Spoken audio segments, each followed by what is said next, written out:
अस्सलामुअलैकुम। उम्मीद करता हूँ आप सब खैरियत से होंगे।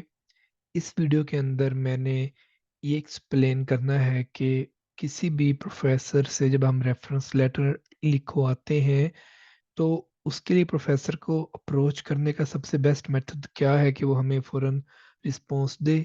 Number one. Number two, with in deadline वो हमें हमारा रेफरेंस लेटर दे दे या हमारा सबमिट करवा दे।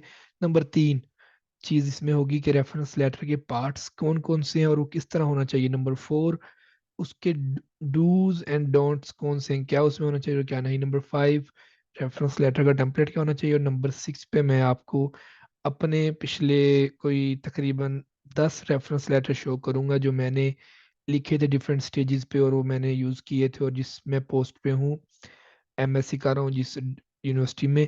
इसकी मैं आपको वो एड दिखाऊंगा जो मुझे नजर आई थी और जिसकी बेस को देखते हुए मैंने रेफरेंस लेटर बनाए थे। और रेफरेंस लेटर जब हमने लिखना है उसका स्टेप वन स्टेप टू सारा कुछ प्रैक्टिकली मैं आपको डिमोन्स्ट्रेट करूंगा। सबसे पहले प्रेजेंटेशन होगी जिसमें आपको पहले बैकग्राउंड इंफॉर्मेशन नॉलेज मिलेगा, उसके बाद आपको जो टेम्पलेट हैं वो मैं अपने जो मेरे ओरिजिनल है वो शेयर करूंगा। प्रेजेंटेशन पहले देने का पर्पज ये है कि आपकी जो अपनी क्रिएटिविटी है वो डेड ना हो जाए। अगर आपको बने बनाए रेफरेंस लेटर मिलेंगे तो आप उसमें नेम चेंज करके, थोड़ी सी फील्ड चेंज करके, यूनिवर्सिटी का नेम चेंज करके आप कोशिश करेंगे उसको यूज करने की, वो एक अच्छा वे नहीं, उससे आपकी अपनी राइटिंग स्किल्स वीक हो जाएंगी। तो इसलिए सबसे पहले सीख लेना चाहिए कि हमें चाहिए क्या लिख कवर लेटर में। देन आप किसी का अगर देखेंगे तो आप उसको कॉपी नहीं करेंगे, आपको बेसिक आइडिया होगा। तो इसका पर्पस यही है कि अगर आप एमएससी पीएचडी के स्कॉलरशिप के लिए कोशिश कर रहे हैं या अगर सिंपल एडमिशन भी लेना चाहते हैं मास्टर्स कोर्स बेस में, तब भी रेफरेंस लेटर चाहिए होते हैं जो कि इवेंचुअली स्टूडेंट्स को सक्सेस की तरफ लेके जाते हैं। बट उससे पहले मैं आपको ये रिकमेंड करूंगा कि अगर आप किसी भी तरह का क्वेश्चन रखते हैं इंटरनेशनल स्टडीज़ के हवाले से, स्कॉलरशिप्स के हवाले से, एडमिशन्स के हवाले से, तो मैंने इसके ऊपर बहुत ज़्यादा कंटेंट बनाया हुआ है जो कि प्रैक्टिकल नेचर का कंटेंट है और टू दी पॉइंट है। उसके अंदर कोई भी एक्स्ट्रा इलॉजिकल बात नहीं है जो कि सब्सक्राइबर्स और व्यूज़ लेने के लिए बंदा करता है। ऐसा कुछ भी नहीं है। और यूट्यूब पे जाके आप उनको देख सकते हैं और इवेंचुअली आपको चैनल सब्सक्राइब करने की ज़रूरत भी नहीं है। मैं आपको ऐसे नहीं कहता, but up to you. Anyway, so अगर आप कनाडा और यूएसए के स्कॉलरशिप्स में जस्ट इंटरेस्टेड हैं तो आप इसमें 9 वीडियोस देख सकते हैं जो कि एग्जैक्टली इसी पे है कि ग्रेजुएट रिसर्च असिस्टेंटशिप कैसे विन करते हैं। और एक्सपेंसेस अगर आप जानना चाहते हैं कितने होते हैं, वो इधर सब कुछ है। Cover letter, research proposal, CV के हवाले से, आइल्स प्रिपरेशन के हवाले से, और सबसे इम्पोर्टेंट स्कॉलरशिप को सर्च कैसे करें, किस टेक्निक के हवाले से आप सर्च कर, टेक्निक क्या होनी चाहिए, अप्रोच क्या होनी चाहिए। सो आप यहाँ पे जाके मेरे चैनल पे जाके सर्च कर सकते हैं डॉक्टर हमजा जवाद के नाम से। प्रेजेंटेशन में वापस चलते हैं और इंशाल्लाह इसको कंप्लीट करते हैं। सबसे पहले इंट्रोडक्शन। एक मिनट, हम प्रेजेंटेशन का टाइटल थोड़ा सा दोबारा बात कर लें। Crafting compelling reference letters for MSc and PhD applications, guiding students to success. So इसका मतलब ये है कि आप किस तरह एक अच्छा रेफरेंस लेटर सबमिट करवा के एप्लीकेशन के साथ अपनी पोजीशन कंफर्म कर सकते हैं एमएससी या पीएचडी की। और अब मुझे जानते हैं, मेरा नाम हमजा जवाद है और मैं एमएससी कर रहा हूँ एनिमल जीनोमिक्स एंड मेटाबोलोमिक्स में, यूनिवर्सिटी डलहाउस यूनिवर्सिटी कनाडा में। सबसे पहले इंट्रोडक्शन में मैं थोड़ी सी इंपॉर्टेंस बताना चाह रहा हूँ आपको रेफरेंस लेटर की। जो प्रोफेसर या सुपर या आपका असिस्टेंट प्रोफेसर, फुल प्रोफेसर या लेक्चरर भी जो भी रेफरेंस लेटर लिख के आपके बिहाफ पे सबमिट करवाता है, उसका आपके एडमिशन और स्कॉलरशिप डिसीजन पे डायरेक्ट इफेक्ट होता है। और अगर आपका रेफरेंस लेटर स्ट्रॉन्ग होगा तो आपके जो एडमिशन के चांसेस हैं वो बहुत ज़्यादा हो जाते हैं और स्कॉलरशिप के चांस भी बहुत ज़्यादा हो जाते हैं। इसलिए हमें रेफरेंस लेटर्स के ऊपर बहुत ज़्यादा फोकस करना चाहिए जब भी एप्लीकेशन अपनी तैयार कर रहे हों। रेफरेंस लेटर की किस्में कितनी है, ये तकरीबन दो तरह के होते हैं। पहले होते हैं एकेडमिक रेफरेंसेस जो कि आपको आपके प्रोफेसर्स देते हैं या एडवाइजर्स देते हैं या मेंटोर्स देते हैं जो कि एकेडमिया में होते हैं, यूनिवर्सिटीज़ में, रिसर्च इंस्टीट्यूट्स में, इन जगहों पे होते हैं। और दूसरे होते हैं प्रोफेशनल रेफरेंसेस जो कि एम्प्लॉयर्स देते हैं या सुपरवाइजर्स देते हैं। लाइक अगर आप किसी डेयरी फार्म पे जॉब कर रहे हैं तो डेयरी फार्म पे जो आपका सुपर डेयरी फार्म पे आप वेटरनरी ऑफिसर हैं और जो आपके डेयरी फार्म का सुपरवाइजर लेवल पे, मैनेजर लेवल पे या अगर जिसने आपको डायरेक्टली हायर किया, एम्प्लॉयर आपका जो है। इसी तरह अगर आप किसी भी फीड मिल में या किसी भी इंडस्ट्री में काम कर रहे हैं, तो वहां पे जिसने आपको डायरेक्टली हायर किया, आपका मैनेजर या आपका सुपरवाइजर, वो जो रेफरेंस देगा जिसमें आपका वर्क एक्सपीरियंस बताएगा, तो वो प्रोफेशनल रेफरेंस में आ जाता है। अगली बात है, अब मेरा इसमें जो फोकस है वो मोस्टली स्टूडेंट्स हैं जो भी बैचलर्स कर चुके हैं या कर रहे हैं, या डीवीएम जिन्होंने उसके बाद एमफिल भी कर लिया, एमएससी भी कर ली है, अब वो पीएचडी के लिए आना चाह रहे हैं। सो जनरली उनके मतलब बात करते हैं। तो how to ask to a professor, यानी प्रोफेसर को आपने अप्रोच कैसे करना है रेफरेंस लेटर लेने के लिए, ये बहुत इंपॉर्टेंट चीज़ है जिसके ऊपर हम अनप्रोफेशनल वे शो करते हैं, जिसकी वजह से हम फिर कहते हैं जी हमारा सुपरवाइजर तो, या सॉरी हमारा प्रोफेसर तो महीना महीना रिप्लाई नहीं करता, नखरे करता है, ये करता है वो। सो उसमें आपकी अप्रोच मैटर करती है। उसमें मेरी सजेशन ये है कि ask in person if possible. अगर हो सके तो सबसे पहले उस प्रोफेसर से आप फिजिकली जाके उसके ऑफिस में मिलें, किसी लेक्चर के एंड पे मिलें। अगर आप डिग्री के लास्ट सेमेस्टर में हैं तो उससे एक दो तीन दफा मिलें। उन उन प्रोफेसर साहब से जिनसे आपने फ्यूचर में लेटर लेना है, उनको बताएं कि आपके रिसर्च इंटरेस्ट बाहर स्टडी करने के हैं, फॉरेन एजुकेशन के हैं, आपको इवेंचुअली फ्यूचर में कुछ चाहिए होगा लेटर, तो मैं आपको अप्रोच करूंगा। फिर आप सेकेंडली उनको ईमेल रिक्वेस्ट भेज सकते हैं। बट ये नहीं कि आप कभी उनसे 5 साल 5 साल डीवीएम की डिग्री में उनसे मिले नहीं है और एंड पे आप कहते हैं जी मुझे भेजो, तो वो आपको पहचानेगा नहीं, जानेगा नहीं। अगर वो दिन में 100 200 बच्चे को पढ़ा रहा है तो उसको मुश्किल होगी आपके मतलब कि आप, इसलिए एक दफा उससे पर्सनली मिल के रिक्वेस्ट कर दो, फिर नेक्स्ट टाइम ईमेल आप कर देना। और जब आप ईमेल करें या पर्सनली मिलें तो उन्हें अपनी सीवी या रेज्यूमे जरूर दें, अपने ट्रांसक्रिप्ट दें, पर्सनल स्टेटमेंट लिख के दें कि ये अपॉर्चुनिटी है, इसमें ये चीज़ें हैं, मेरा इसलिए इसमें इंटरेस्ट है और मुझे इसमें अप्लाई करना है, इसके लिए मुझे आपसे रेफरेंस लेटर चाहिए। मैं अभी भी बात कर रहा हूँ कि स्पेसिफिक रेफरेंस लेटर बनवाने के लिए अगर आपने ऑलरेडी अपना रेफरेंस लेटर, ऑलरेडी आपने पोजीशन सर्च की हुई है और अब आपको उसके लिए लेटर चाहिए, तो उसके लिए आप कह सकते हो सुपरवाइजर अपने प्रोफेसर को कि मेरा ये पर्सनल इंटरेस्ट है इस अपॉर्चुनिटी में। फॉर एग्जांपल अगर आप कनाडा की कोशिश कर रहे हो तो आप कह सकते हो कि फॉर एग्जांपल एनिमल ब्रीडिंग की एक पोस्ट आई हुई है और मेरा क्योंकि बैचलर्स में मेरे ग्रेड्स अच्छे आए थे, प्लस मेरा फ्यूचर में एनिमल जीनोमिक्स, डाटा साइंस और इस तरह की चीज़ों में इंटरेस्ट है, तो मैंने इस कंप्यूटर वाली फील्ड में जाना जिसमें ज़्यादा एनालिसिस आते हैं। जेनेटिक्स जीनोमिक्स काफ़ी कंप्यूटराइज फील्ड है। एक एग्जांपल मैं दे रहा हूँ, वैसे इसके अलावा और भी काफ़ी पर्सनल रीजंस आप दे सकते हैं। और अदर रेलिवेंट मटेरियल में आप वो जो ऐड जो आपको नजर आई है, वो आप ऐड शेयर कर सकते हैं प्रोफेसर से कि ये ऐड देख लें, इसके मतलब मैंने रेफरेंस लेटर सबमिट करवाना है। या आप कोई भी लिंक कुछ भी हो वो आप शेयर कर सकते हैं, पूरा पैकेज प्रोफेसर को दें कि सर ये मेरी सारी डिटेल है, प्लीज इसको देखते हुए मुझे एक रेफरेंस लेटर लिख दें। फिर अगली बात, give at least 3 to 4 weeks notice. 3 से 4 हफ्ते पहले अपने प्रोफेसर को बताएं। ये नहीं कि 2 3 दिन पहले बताएं फिर उसके पीछे पड़ जाएं। अच्छे प्रोफेसर भी होते हैं जो 2 3 दिन में भी रिस्पॉन्स दे देते हैं, बट हमने जाना है उस सिचुएशन में कि अगर आपको 5 बार भी रेफरेंस लेटर चाहिए हो तो प्रोफेसर बोदर ना करे, उसके पास आपकी एक फाइल गई हुई हो, उसे सारा आपके मतलब पता हो, आपको जानता हो, आप फिजिकली उससे मिले हुए हो और उसे पता, आप प्रोफेशनली अप्रोच करते हो, 3 से 4 वीक पहले इन्फॉर्म करते हो, ताकि प्रोफेसर को पता हो कि आपने डेड आपके एप्लीकेशन की डेडलाइन फॉर एग्जांपल 20 है, तो आप उसको यकम यकम को ही अपने सब कुछ भेज के उसे इन्फॉर्म कर दो, फिर उसको 10 तारीख को एक बार रिमाइंडर दे दो, फाइनली उसको 15 को रिमाइंडर दो कि सर 20 डेडलाइन है, आप काइंडली 15 तक मुझे या 16 तक भेज दें ताकि मैं उसको सेटिंग कर लूँ अपनी डॉक्यूमेंट्स की। तो ये तरीका होगा तो इंशाल्लाह वो आपको रिस्पॉन्स देगा।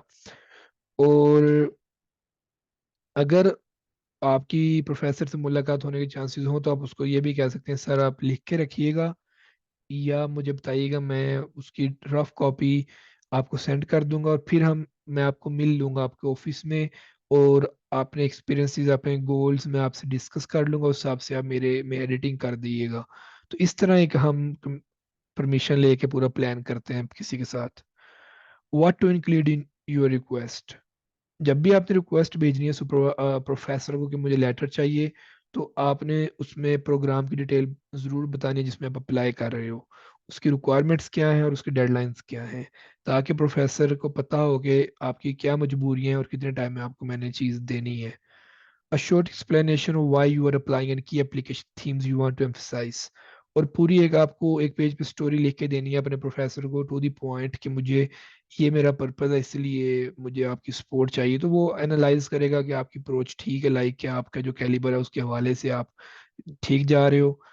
और उसको प्रूव करने के लिए highlights of your most relevant experience skills and accomplishments.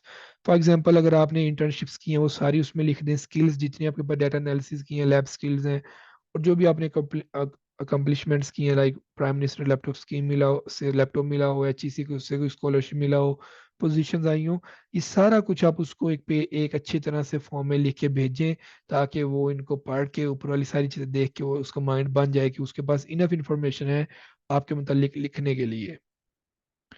जब वो आपको रिकमेंडेशन लेटर दे दे या आपके बिहाफ पे सबमिट करवा दे, तो आप उसको थैंक यू की ईमेल जरूर भेजें, ताकि वो उसे अच्छा फील हो कि आपने फॉलो अप किया है। और जब आपकी एप्लीकेशन का आउटकम आ जाए तो ब्रीफली उन्हें अपडेट जरूर करें कि मेरे साथ ये हुआ, मैं एक्सेप्ट हो गया हूँ या रिजेक्ट हो गया हूँ। और अपने उस प्रोफेसर के साथ आप एक रिलेशनशिप मेंटेन रखें, क्योंकि एडमिशन मिलने के बाद भी फ्यूचर में आपको यूनिवर्सिटी में इंटर होते फ़ौरन आपको अगर कोई स्कॉलरशिप और भी अप्लाई करना है तो उसमें भी पोटेंशली रेफरेंस लेटर चाहिए होगा। तो उस टाइम पे भी है जो आपका नया सुपरवाइजर है वो यही बोलेगा कि मैं तो आपको 2 माह से जानता हूँ या 3 माह से जानता हूँ या 1 माह से जानता हूँ, मैं आपके मतलब ज़्यादा नहीं लिख सकता, सॉरी, आप अगर मुझसे लिखवाना चाहते हो मैं हाजिर हूँ, लेकिन आप अपने पुराने प्रोफेसर से लिखवाओ जो आपको ज़्यादा अरसा जानता हो, फिर आपको इन्हीं प्रोफेसर की जरूरत पड़ेगी, इसलिए इनसे रिलेशनशिप मेंटेन रखना है। फ्यूचर में अगर आप इसी यूनिवर्सिटी में जॉब करना चाहते हैं आफ्टर एम फिल पीएचडी वापस जाके, तो फिर भी इनसे रिलेशनशिप फायदा देगा। अब हम चलते हैं की elements of a strong reference letter. Reference letter के अंदर कौन से पार्ट हों तो एक काफी स्ट्रॉन्ग लेटर समझा जाता है। सबसे पहले ओपनिंग पैराग्राफ होना चाहिए जिसके अंदर आपका इंट्रोडक्शन, वो जो प्रोफेसर लिख रहा है उसका अपना इंट्रोडक्शन और आपका इंट्रोडक्शन होना चाहिए। ब्रीफली वो अपना दे सकता है अगर देना चाहे, लेकिन मोस्टली वो आपका इंट्रोडक्शन देता है, आपसे अपना रिलेशनशिप बताता है। और लाइक के हमजा जवाद डीवीएम स्टूडेंट है कल्टिवेट एनिमल साइंस में, और मैं पिछले 5 साल से इसको जानता हूँ, इसने मेरे पास 3-4 ये वाले कोर्सेज पढ़े हैं, इसलिए मेरा इससे काफ़ी क्लोज रिलेशनशिप है। देन आता है बॉडी पैराग्राफ, उसमें एकेडमिक अचीवमेंट्स, जो मैं पीछे बात करके आया ना, अपने सुपरवाइजर को, सॉरी सुपरवाइजर से मुंह से निकल जाता है, आपने जो अपने प्रोफेसर को डाटा दिया होता है तो वो डाटा उसे यहाँ पे हेल्प कर रहा होता है। पीछे से वो इंटर्नशिप सर्टिफिकेट्स देख लेता है, आपके सारी अचीवमेंट्स की प्रूफ्स देख लेता है, फिर उसके लिए लिखना आसान होता है कि वो एक ट्रुथ लिख रहा है, एक ओरिजिनल बात लिख रहा है। एनीवे फिर एकेडमिक अचीवमेंट्स में वो स्पेसिफिक कोर्सेज लिखता है कि इसने, फॉर एग्जांपल मैंने अगर पैरासाइटोलॉजी के कोर्सेज पढ़े हुए हैं या मैंने क्लिनिकल मेडिसिन के कोर्सेज पढ़े हुए हैं और मुझे पैरासाइट डायग्नोसिस आता है, तो जो वो प्रोफेसर है वो लिखेगा कि इसने पैरासाइटोलॉजी के 5 कोर्सेज मुझसे पढ़े हैं, उसमें इसने ये स्किल्स अचीव की हैं, और इसने मेरे साथ जो मेरी लैब का एक प्रोजेक्ट था या कोई और डिपार्टमेंट में प्रोजेक्ट था उसमें इसने काम किया, वो रिसर्च प्रोजेक्ट भी हो सकता है, कोई और प्रोजेक्ट किसी और तरह का भी मैनेजमेंटल प्रोजेक्ट हो सकता है, कुछ भी हो सकता है, और इसको इसकी डिग्री में ये अवार्ड्स मिले, लाइक फर्स्ट पोजीशन अवार्ड मिला है या लैपटॉप अवार्ड मिला है या एचईसी से स्कॉलरशिप मिला है। तो यहाँ तक अगर वो ये बातें बताएगा तो ही समझा जाएगा कि प्रोफेसर रेलिवेंट है और बंदा ऑथेंटिक बंदा है, जिसने कोर्सेज इसको पढ़ाए हैं वो इसको जानता है। तो ये एक स्ट्रॉन्ग बात है। नंबर 2, अब आप एमएससी या पीएचडी के लिए आ रहे हो, डेफिनेटली आपको अगर रिसर्च ही करनी है तो वो बताएगा प्रोफेसर अगले पैराग्राफ में कि आपके पास साइंटिफिक राइटिंग की स्किल्स हैं, आपने इस पे कोर्सेज ऑनलाइन लिए हुए हैं, या आपने या इस स्टूडेंट ने मेरे साथ मेरे प्रोजेक्ट्स में काम किया था और इसने पब्लिकेशंस में काम किया और इसकी पब्लिकेशंस हुई, जो कि प्रूफ है कि इसको साइंटिफिक राइटिंग और इसकी रिसर्चेबिलिटीज बहुत अच्छी हैं।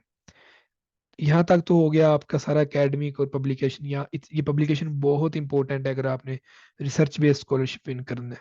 देन पर्सनल क्वालिटीज हैं, ये बहुत इंपॉर्टेंट है क्योंकि आपने किसी भी जगह पे अगर टीम वर्क करना है, अकेले काम नहीं करना। वर्क एथिक में आता है कि आप किसी भी जगह पे हैं तो पर्सनल बातें में किसी के ऊपर टॉन्ट ना करें, किसी को पर्सनल वर्क वर्क स्पेस में इंटर ना हो। सो वर्क एथिक आएगा टीम वर्क में, यानी कि वो कह सकता है कि as he is working in my projects from day first I am observing teamwork in him, therefore he's a perfect team player। Leadership में ये आएगा कि ये इंडिपेंडेंटली काम करता है, इसको यानी कि जो भी काम इसके जिम्मे लगाया जाता है ये वो काम बहुत अच्छे से करता है और इंडिपेंडेंट काम करता है। और इसमें ये भी आएगा कि ये इतनी सोसाइटियों इस सोसाइटी में या एक किसी सोसाइटी में as a president as a exchange officer कुछ भी काम कर रहा है। देन आता है character and integrity.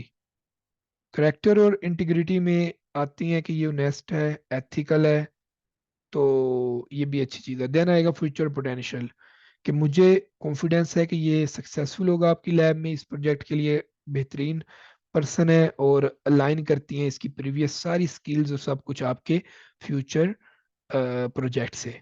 Then finally paragraph में वो समराइज करेगा सारी बातों को, इंडोर्स करेगा कि मैं इस बच्चे को इंडोर्स करता हूँ कि आप इसको रखें अपनी लैब में और ये आपके लिए अच्छा प्रोडक्ट साबित होगा। देन आता है कि वो कहेगा कि अगर आपने इनमें से किसी भी चीज़ के मतलब ज़्यादा इंक्वायरी करनी है तो मेरी ये ईमेल है, मेरा ये कॉन्टैक्ट नंबर है, feel free to call me यार ईमेल मी यार जो भी। तो इस तरह स्पेसिफिक होना चाहिए, रेलिवेंट होना चाहिए, टू द पॉइंट उसी चीज़ के लिए होना चाहिए जिस जिस वो बातें लिखी होनी चाहिए जो बिल्कुल रिलेट करें उस अपॉर्चुनिटी से जिसमें आप जा रहे हो। अब अगली बात है क्या उसमें होना चाहिए क्या नहीं।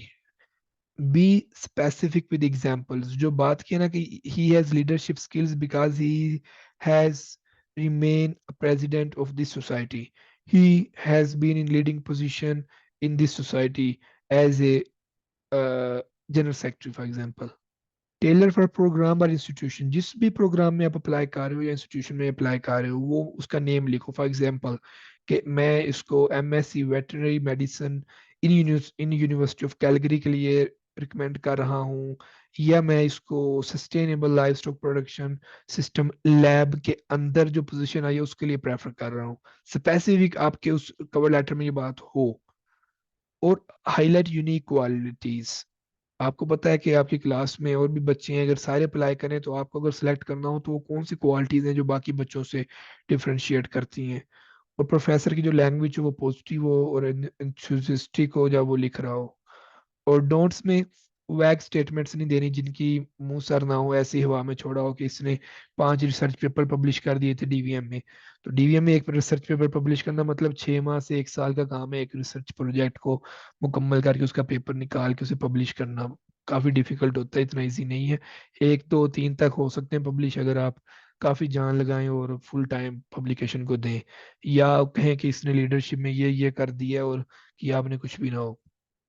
ऐसे ही एबिलिटीज में फॉर एग्जांपल अगर आपको प्रोग्रामिंग लैंग्वेज नहीं आती और पाइथन या आर स्टूडियो आर लैंग्वेज नहीं आती और वो आप वहाँ पे लिखवा दो कि मुझे सब आता है, तो ये बहुत प्रॉब्लमेटिक होता है। किसी टाइम भी सुपरवाइजर एप्लीकेशन जब आपने सबमिट करवाई है वो फौरन आपको कोई क्वेश्चन भेज सकता है, ये क्वेश्चन मुझे सोल्व करके भेजो। अगर आपसे ना हुए मतलब आपने झूठ लिखा था और आप कन्फर्म पकड़े गए हैं। तो इसलिए जो आता है वो लिखे, जो नहीं आता वो ना लिखे। नो नेगेटिव और क्रिटिकल कमेंट्स। आपके प्रोफेसर को जो लिख रहा है आपके लिए रेफरेंस लेटर कुछ भी नेगेटिव ना लिखे, सिर्फ पॉजिटिव बातें लिखे। सो प्रोफेसर के लिए स्ट्रक्चर एंड फॉर्मेट वो क्या यूज करे, प्रोफेशनल लेटर हेड या टेम्पलेट अपना ऑफिशियल यूज करे जो यूनिवर्सिटी के टेम्पलेट जैसा होता है। और एडमिशन कमेटी को ड्रेस करे या हो टू होम में कंसर्न लिख सकते हैं। अपनी कंटेक्ट इन्फॉर्मेशन एंड पे जरूर दे, कंसाइज रखे और एक पेज पे रखे, एक पेज से ज्यादा ना करे किसी भी सूरत हाल में। तो आउटलाइन में कैसा नजर आएगा, शुरू में इंट्रोडक्शन होगा, अपना self introduction and connection to applicant. Professor पहले अपना बताएगा कि he I am working as associate professor at faculty of veterinary medicine in this university and Hamza Hamza has been in my contact, or I know Hamza from last 4 years, 5 years in DVM. He has studied these courses from me like that. Then उसके बाद academic achievements and रिसर्चेबिलिटीज में वो आपकी जो भी आपने कंप्लीशमेंट की है, सीजीपी अच्छी ली है, पोजीशंस ली हैं, क्लास में टॉप 5 में रहे हो, और आपने प्रोफेसर के साथ रिसर्च आर्टिकल पब्लिश किया, कुछ किया हो, वो आएगा इसके अंदर।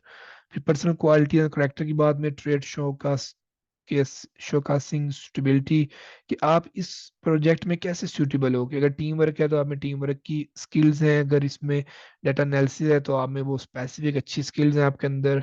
सो इस तरह की सारी चीजें। Then future potential and alignment, confidence in success and alignment.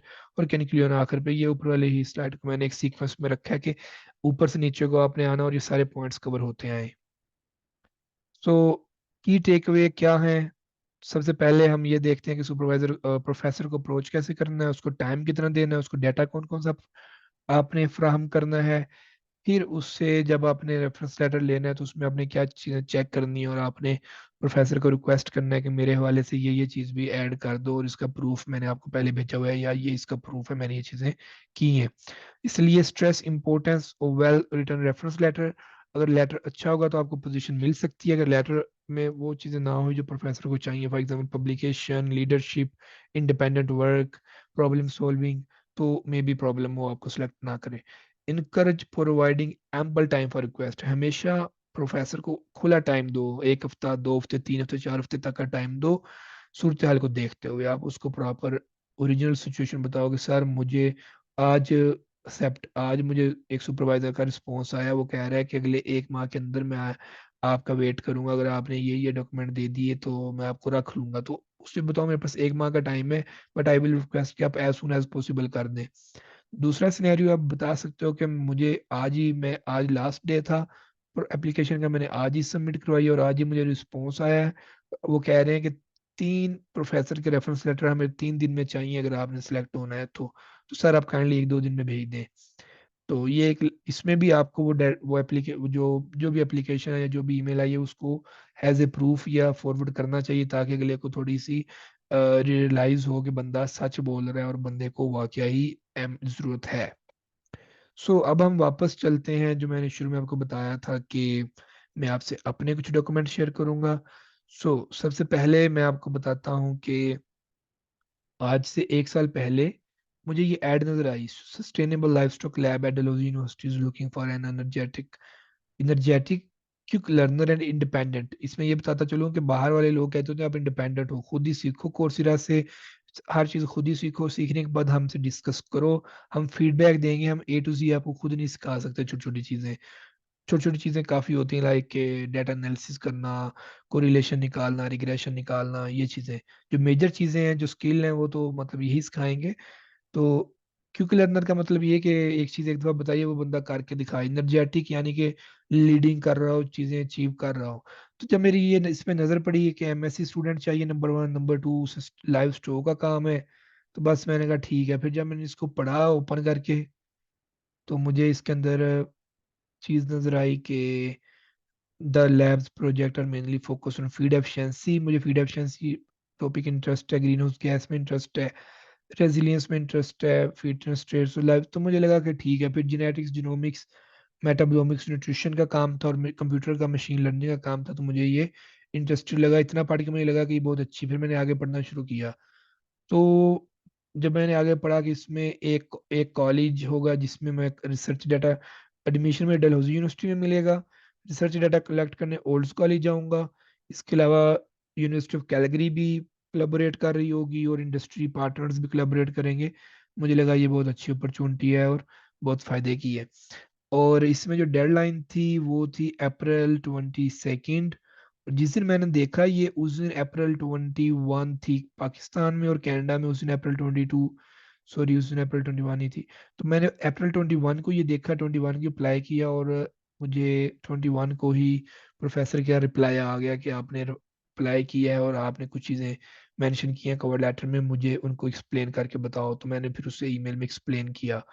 उसने बोला अगर आपको एक्सेप्ट हो जाता, अगर आप मुझे आज ही इंटरव्यू दो। तो मैंने कहा ठीक है। तो उसने 21 को मुझे ईमेल की, 22 को उसने मेरा इंटरव्यू लिया।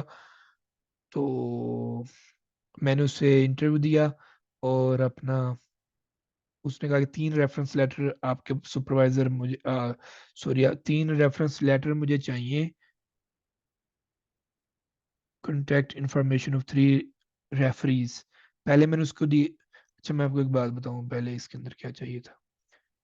अच्छा एक चीज होती है कि जब भी हम कुछ, उसमें उसने मांगा था कि वेटरनरी मेडिसिन हो बैकग्राउंड, तब भी बहुत अच्छी बात है।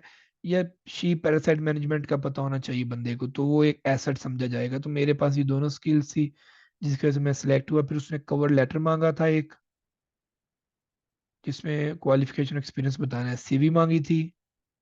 उसमें मांगा था कि पब्लिकेशन की लिस्ट होनी चाहिए। MSc की पोस्ट है लेकिन पब्लिकेशन उसने मांगी है। और मुझे एक मौके पे हम बैठे थे लैब में, तो प्रोफेसर ने बोला भी था कि मैंने तुम्हारी सीवी में या एक और लड़के की सीवी में जस्ट पब्लिकेशन पे नजर मारी कि तुम लोगों को पब्लिकेशंस का काम आता है, तो मैंने तुम लोगों को सिलेक्ट कर लिया। मेजर प्रोजेक्ट्स अगर हमने कोई बैचलर में किया हो, लाइक हम इंटर्नशिप भी करते हैं। और names and contacts information of 3 referees मैं यहाँ पे आना चाह रहा था। तो मैंने 3 प्रोफेसर्स के नेम और उनके ईमेल्स और उनके कॉन्टैक्ट नंबर लिख के भेजे थे। तो उसने कहा था अगर आप, फिर उसकी मुझे ईमेल आई कि आप सिलेक्ट हो गए इंटरव्यू के बाद, मुझे 3 रेफरेंस लेटर भेजो, फिर फाइनल डिसीजन दूंगा। फिर मैंने 3 रेफरेंस लेटर भेजे। जब हम चलते हैं रेफरेंस लेटर्स की तरफ। रेफरेंस लेटर में यहाँ पे आता होता है आपकी फैकल्टी का या यूनिवर्सिटी कॉलेज का लोगो, या यूनिवर्सिटी का लोगो, इधर यूनिवर्सिटी का नेम, फैकल्टी का नेम, वो डिपार्टमेंट जिसमें आपका प्रोफेसर है, उसका फ़ोन नंबर, उसका ईमेल एड्रेस। यहाँ पे वो ऑफिस का नंबर लगाते होते हैं, क्लर्क वो लगेगा, यहाँ पे डेट आएगी, टू होम इट में कंसर्न आएगा। सो अच्छा, अब दूसरी बात ये है कि आप यहाँ पे देखें तो 1 2 3 4 5 6 7 8 रेफरेंस लेटर खुले हुए हैं। इसके अलावा 1 2 पीडीएफ में भी रेफरेंस लेटर खुले हुए हैं मेरे पास। तो ये डिफरेंट मैंने ओकेजन्स पे लिखवाए थे, तो मे बी मैं कुछ वो भी इसमें आपको शो करूंगा जो इस पोजीशन से रिलेटेड नहीं थे, लेकिन मेरी पहली कोशिश है कि मैं आपको इस पोजीशन के हवाले से ही शेयर करूं। सबसे पहले मैं आपको लेके चलता हूँ पहले पे। सो पहला है, in what capacity have you known him. Like कि जो मेरा प्रोफेसर है वो मुझे किस कैपेसिटी में जानता है। इसका आंसर ये मैंने लिखा है या प्रोफेसर ने लिखा है, तो हमने इसको एक लहदा रखा था। मैंने शायद ये ऐसे लिख के प्रोफेसर को भेजा था अपने को कि मेरी ये इन्फॉर्मेशन है, आप इसको जैसे मर्जी कर लें। तो उसने फिर यहाँ से इसको पढ़ के एक लेटर बना लिया था। कुछ प्रोफेसर होते हैं वो कहते हैं भाई हमें पूरा बना के भेज दो, कुछ कहते हैं भाई हमें जस्ट आइडिया दे दो, हम खुद लिख लेंगे। वो लिखता है हमजा, या मैंने लिखा होगा या उसने। Hamza has been well known to me since 2016 when he joined my faculty as under graduate student. उसने मेरे पास वेटरनरी मेडिसिन, सर्जरी और क्लिनिकल पैथोलॉजी का कोर्स पढ़ा, अच्छे ग्रेड्स हासिल किए। वो लैब में ब्लड और फीकल टेस्ट और बैक्टीरियल पैरासिटिक डिजीज डायग्नोसिस करता था मेरे पास। और जब भी और वो फीकल सैंपल्स का टास्क उसको दिया गया था कलेक्ट करने के लिए, लोकल पैरासाइट डिजीज चेक करने के लिए उसने किया। अब ये सब कुछ वो है जो हम करते हैं जब क्लिनिक पे एनिमल आता है, तो ये सारी चीजें हम करते हैं। तो इसमें कुछ भी ऐसा नहीं जो ना मुझे आता हो या प्रैक्टिकल ना हो। अगली बात थी रिसर्च एबिलिटी। पहली बात यहाँ पे प्रोफेसर ने मुझे जानता कब से है, कैसे जानता है, सब्जेक्ट्स कौन से पढ़ाए हैं, और मुझे स्किल्स कौन सी उसके पास से सीखने को मिली वो आई है।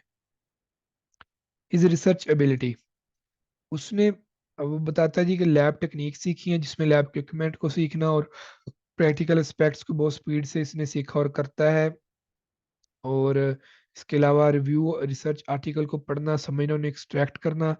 और ये कुछ अंडरग्रेड स्टूडेंट में से है जिन्होंने अपने जो रिसर्च और रिसर्च प्लान को अपने करियर के शुरू में ही फाइनल कर लिया था कि हमने क्या करना है, रिसर्च करनी है।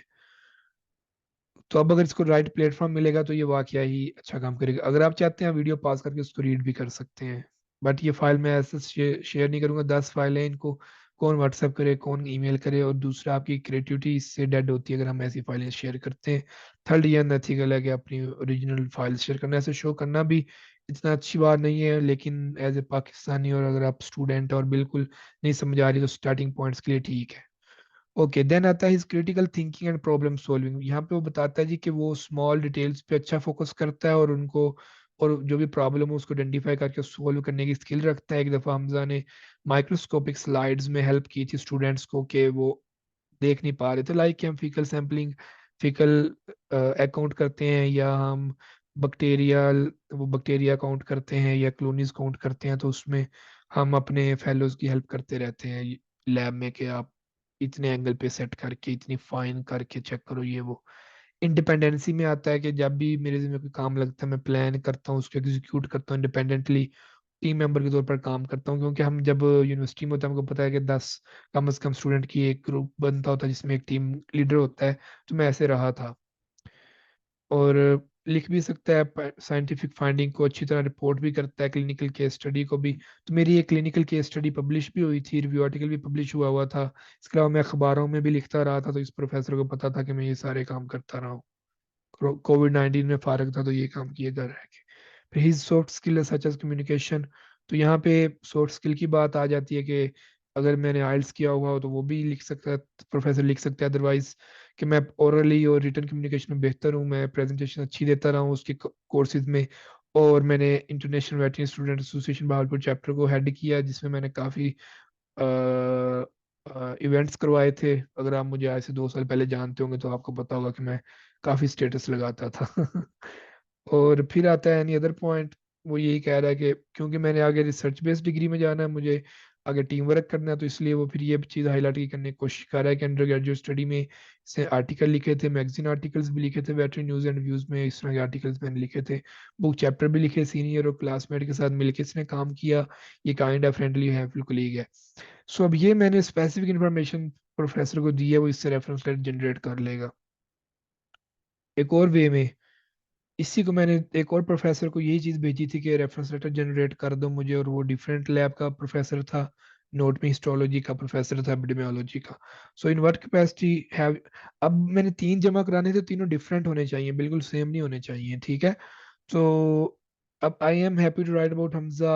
5 5 से जानता है, मैंने उसको ये सब्जेक्ट पढ़ाए हैं, और डिग्री के दौरान मैंने उसको डिफरेंट ओकेजन्स पे मेरा उसके साथ इंटरेक्शन हुआ है। तो मैं उसकी एक्टिविटीज, एकेडमिक अचीवमेंट्स, इंटर्नशिप और रिसर्च एक्टिविटीज से अच्छी तरह अवेयर हूँ। अब ये पर्सनल बातें हैं कि मैं वो कैसे अवेयर है, ये है ऑनेस्ट बात है। मैंने, क्योंकि जब भी आप कोई आर्टिकल लिखते हैं, कैसा काम करते हैं, तो वो हम सोशल मीडिया पे, स्टेटस पे शेयर करते हैं, और प्रोफेसर को भी शेयर करते हैं। अगर प्रोफेसर उसमें को ऑथर हो तो उसको वैसे पता चल जाता है, अदरवाइज हम बताते हैं कि मेरा ये अचीवमेंट मैंने की है। Anyway, then his research ability, Hamza discussed his passion for research and academic career with me when I taught this course. तब से वो लेबोरेटरी में साइंटिफिक राइटिंग में इंटरेस्टेड है, लेबोरेटरी के कामों में, और मैं उसके पैशन और इस सब से इम्प्रेस हूँ। और मैंने देखा है कि उसने पब्लिश आर्टिकल किए हैं as a author, as a coauthor, सिर्फ बैचलर्स के अंदर रहते हुए, with the help of faculty member and post grade students, जो कि उसके इंटरेस्ट को शो करता है। Critical thinking and problem solving में ये है कि हमजा स्मॉल स्केल फार्मर से डील करता है, उनकी प्रॉब्लम को आइडेंटिफाई करके सॉल्व करने की कोशिश करता है। इसके लिए उसने लोकल मैगजीन्स में और नेशनल न्यूज़पेपर्स में लिखा है, जो कि मैंने कोविड 19 में इस तरह के टॉपिक्स पे लिखा था। और वो क्लास रिप्रेजेंटेटिव भी रहा है, मैं कुछ डेज वीक्स के लिए सीआर बना था। और ग्रुप लीडर भी रहा है, तो वो एक प्रॉब्लम सॉल्वर लीडर है। हिज इंडिपेंडेंसी की बात आती है तो वो यही है कि प्रॉब्लम सॉल्वर है, क्योंकि डेवलप करता है सोल्यूशन को। फाइनली इंटर्नशिप में फॉर्म के ऊपर रहते हुए काफ़ी प्रॉब्लम थे, जिनमें हमजा ने उनको डील करने में हेल्प की, और रिव्यू ऑफ लिटरेचर और मिनी रिव्यूज लिख के भी उसने इंडिपेंडेंटली सॉल्यूशंस फाइंड किए बहुत सी चीज़ों के। सो अपना ऐसे he started calculating data about feeding trials and cow welfare in concrete देसी शेड। मैं फार्म पे था, वहाँ पे देसी शेड बना हुआ था, फिर उन्होंने हाई रूफ मेटल जो ओरिजिनल शेड होता है वो बनाया, तो मैंने उस पर डाटा कलेक्ट करने की कोशिश की थी, लेकिन फिर वो हो नहीं पाई कुछ वजूहत की वजह से। तो कहने का मतलब ये कि हमसा इस तरह की खुद कोशिशें करता है कि किसी ना किसी तरह काम करे। ऐसे ही वो ऑनलाइन लैंग्वेजेस प्रोग्रामिंग सीख रहा है अपने तौर के ऊपर। बाकी भी इसमें ऐसी इंफॉर्मेशन अगर मैं सारी पे जाऊंगा तो डिटेल हो जाएगी। मेन बात है कि आपको मैंने काम की बात बतानी थी, वो मैंने बता दी है। ये मेरे प्रोफेसर हैं जिनको मैंने भेजा था, और इन्होंने फिर आगे इसको खुद सेट करके जैसे भी करके बनाया होगा। तो अब हम चलते हैं, सिंपल रेफरेंस लेटर कैसा होता है, ऊपर वही डिटेल आ जाएगी। उसके बाद पहले पैराग्राफ में मेरा इंट्रोडक्शन, मुझे प्रोफेसर कैसे जानता है और मेरी एकेडमिक अचीवमेंट से वो कैसे इंप्रेस हुआ है। फिर वो बता रहा है कि कौन सा डिफरेंस है मेरे दरमियान में और बाकी स्टूडेंट्स में, और मेरी कौन कौन सी स्किल्स हैं, सारी एक्सप्लेन कर रहा है, स्पेसिफिक होके कर रहा है। और यहाँ पे टाइम एफिशिएंसी, इंडिपेंडेंसी, ये वो सारा कुछ। और एंड पे जब वो प्रूफ कर रहा है, और यहाँ पे वो अपना क्या कंटेक्ट कर रहा है, और कंटेक्ट के नीचे इन्फॉर्मेशन देगा कि कंटेक्ट करना चाहते हो तो मुझे कर लो। और और आपको एक दिखा देता हूँ। ऐसे ये है, इसमें भी थोड़ी सी बात उसने वही है लेकिन बदल के की होगी। ये वाला पैराग्राफ पहला क्योंकि सिमिलर होता है, सब्जेक्ट्स डिफरेंट आएंगे, बाकी आपकी वो बाकी बातें सेम रहेंगी, प्रोफेसर चेंज हो जाएगा, सब्जेक्ट चेंज हो जाएंगे, लेकिन ये टोटली चेंज हो जाएगा कि उस प्रोफेसर ने क्या पढ़ाया था, आपने क्या सीखा था और कैसे काम किया था। हर बंदे ने डीवीए में बहुत कुछ किया होता है, तो उसके बाद बहुत कुछ होता है बताने के लिए। अगर उसने किया हो तो वो इसको डिफरेंट में बता सकता है। आप इसको पढ़ सकते हैं वीडियो रोक के अगर आप चाहें तो। फिर ये एक और आ गया है, इसको भी आप देख लें, इसको आप पढ़ सकते हैं। देन वन मोर, और इसको भी आप देख सकते हैं। यही होता है कि आपने पहले में अपना तारफ प्रोफेसर ने आपका करवाना है, अपना बताना है, फिर उसने एक पैराग्राफ दो में अब सारी बात खत्म करके यहाँ पे एंड कर देना है। और लास्ट में ये वो है जो मैंने शुरू शुरू में एक जनरल लिखवाया था एक प्रोफेसर से कि जनरल लिख दो मुझे, मैं हर जगह पे सबमिट करवाता रहूंगा, लेकिन अल्लाह का शुक्र है इसकी जरूरत नहीं पड़ी मुझे सबमिट करवाने की जल्दी। मेरा डायरेक्ट ही काम बन गया था शुरू में। सो ये एक ऑफिशियल लेटर है जो कि मैंने सबमिट करवाया था, जिस मैं पोस्ट पे अब हूँ शायद इसके लिए। तो आप इसको देख सकते हैं, इसको पढ़ सकते हैं वीडियो स्टॉप करके। ऐसे ही दूसरा है, इसको वीडियो स्टॉप करके पढ़ सकते हैं। तीसरा है, ये जनरल वन है मेरा ख्याल है। और ये फोर्थ है, इनको आप अपने हिसाब से देख सकते हैं। सो आई होप आपको इस वीडियो में कुछ ना कुछ समझने को मिला होगा इंशाल्लाह ताला। अगली वीडियो में कवर लेटर के ऊपर और ईमेल के ऊपर बात करेंगे। और कोई भी आपका क्वेश्चन हो तो उससे ऑलमोस्ट वीडियोस बनी होंगी, नहीं बनी होगी तो आप मुझे चीज़ बताइएगा, तो मैं उस पर वीडियो बनाऊंगा। बट मस्ट पुराने वीडियोस देखा करें ताकि आपको ज़्यादा से ज़्यादा इन्फॉर्मेशन मिले। इसके साथ ही मुझे इजाज़त दें। इंशाल्लाह ताला फिर किसी मौके पे, फिर किसी प्रेजेंटेशन में मैं आपसे मुलाकात करता हूँ। सो आज की ये इन्फॉर्मेशन आपके लिए क्या कैसे यूज़फुल रही, क्या आप इसमें और जानना चाहते हैं वो मुझे बताइएगा। बट ये ना कहिएगा कि पूरे रेफरेंस लेटर शेयर कर दो, वो नहीं मैं कर सकता। उसके लिए मैं, अगर आप मुझे अपना चेक करवाना चाहते हैं, मुझसे फीडबैक लेना चाहते हैं, वो मैं हर टाइम अवेलेबल हूँ और क्विक रिस्पॉन्स दूंगा। बट अपना नहीं भेज सकता, क्योंकि वो काफ़ी लोग कहते हैं वो भेजना डिफिकल्ट होता है, फाइलों को ढूंढना, इकट्ठा करना, फिर उन्हें भेजना, फिर इसको एक वो प्रॉब्लम रहती है। फिर अंदर कुछ चीज़ें ऐसी पर्सनल होती हैं जो जिनके ऊपर फिर और क्वेश्चंस अगला बंदा पूछता है कि ये कैसे किया, ये कैसे किया, ये कैसे किया, ये कैसे हुआ, मैंने नहीं किया। सो वो बहुत, इतना टाइम मैनेज करना बहुत मुश्किल हो जाता है ड्यूरिंग योर एमएससी और पीएचडी प्रोग्राम, जब आप स्टूडेंट होते हैं और वो भी इंटरनेशनल पार्ट टाइम जॉब्स के साथ, सारे काम शाम, कुकिंग शुकिंग खुद ए टू जेड। तो इसलिए माजरत। होप सो आपको फायदा हुआ होगा, और ऐसी वीडियो मेरा नहीं ख्याल कहीं पे और आपको मिलेगी। इसलिए आपको चाहिए कि मुझे जो भी इसमें मैं इम्प्रूवमेंट कर सकता हुआ वो मुझे बता दीजिएगा, ताकि यूजफुल मटेरियल आपको पहुंचे और आपका टाइम वेस्ट ना हो वीडियो देख के। टेक केयर, अपना ख्याल रखिएगा, अल्लाह हाफिज।